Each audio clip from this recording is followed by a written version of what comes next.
Here we go. And good morning, beloveds. It is humid out there. There's only like a 20 to 30% chance of rain today. It didn't rain on us yesterday.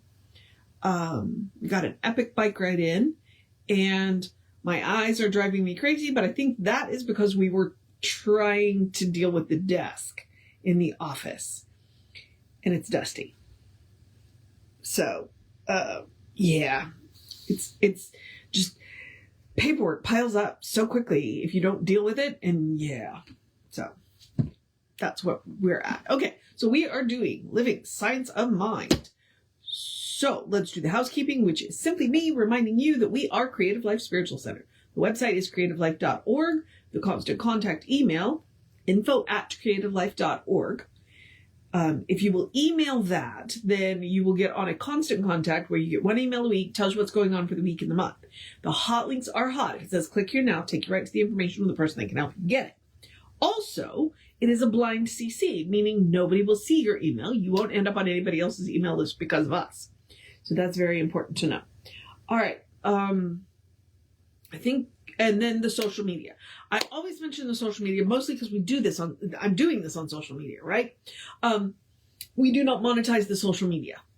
That's important because it means we don't pay to get bumped in the algorithm. So we rely on you to help bump us in the algorithm.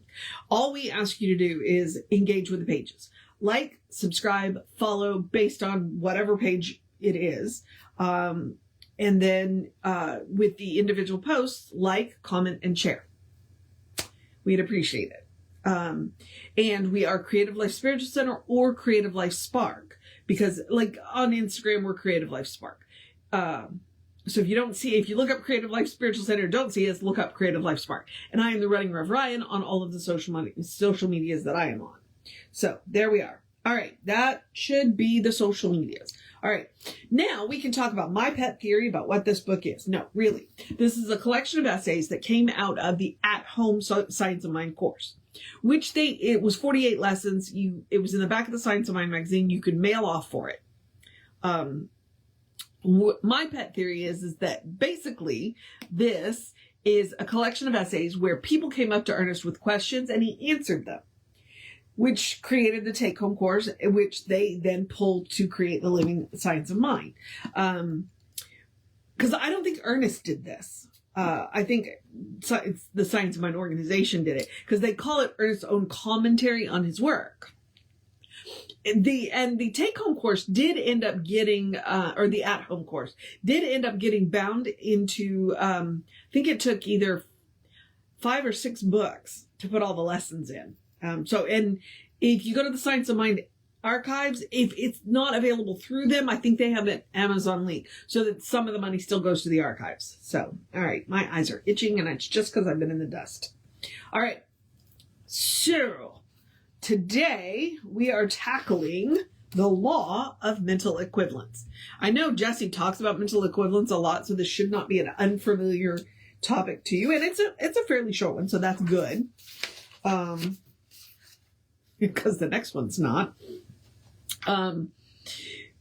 But yeah, let's see what Ernest has to say about the law of mental equivalence. Ugh. I'm trying not to rub my eyes anymore because they're already red. All right, the law of mental equivalence. In our field, we hear a great deal about what is called the law of mental equivalence. We sometimes wonder what this means, and we shall keep on wondering until we have reduced it to its greatest simplicity. Not something Ernest is really good at, but let's see how he does today.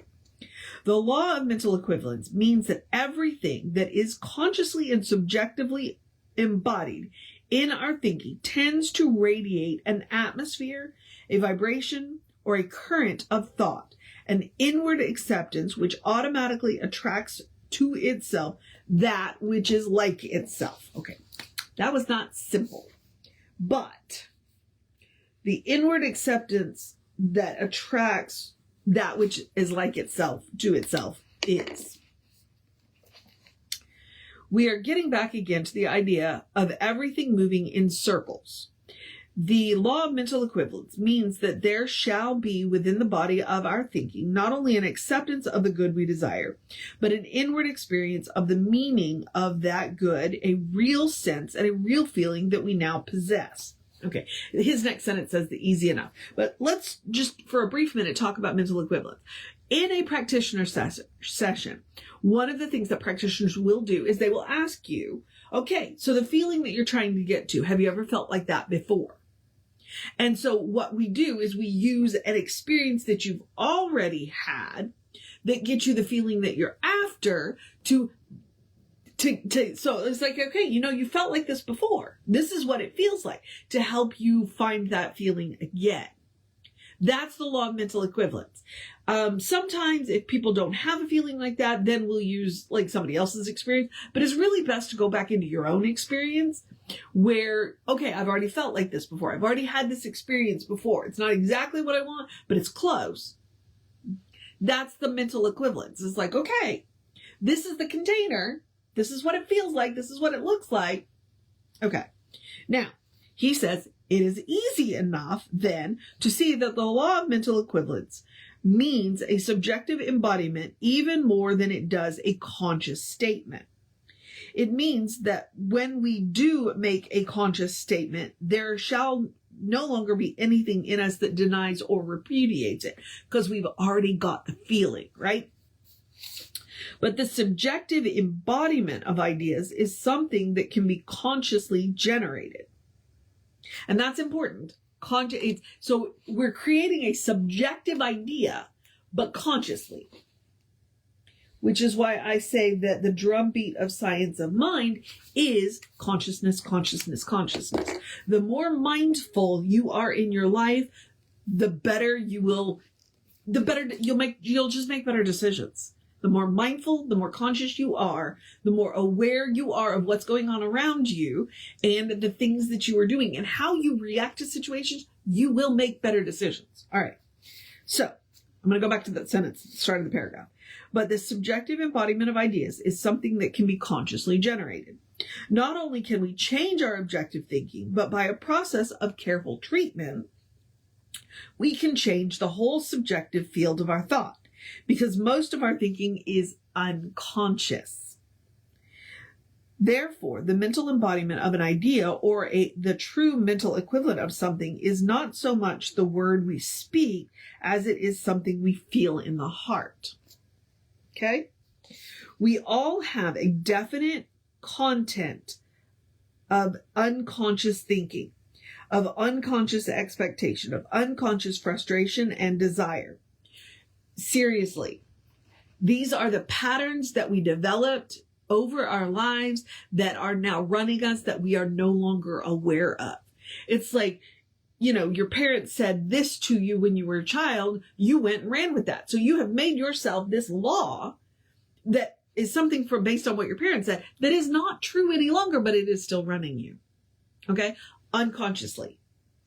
That's why you go to therapists and dig into your childhood and you go, oh, wait, okay. You know what? That wasn't true when my parents said it. And they didn't mean any harm by it, most of the time, but they didn't mean any harm by it, but it wasn't true when they said it. And it's definitely not true now. And yet we are still running on that information. Super important. Okay. So, let's see. This is just as much a part of a process of our thinking as the words we use consciously, and it is just as certain to be operated upon by the law of life. This we sometimes overlook, but if these things are true, then the first thing we must change is ourself. So if you're doing a treatment and you wonder why it's not working, well, there may be something in your past, some pattern in your past that doesn't believe what you're doing now. And you got to change that.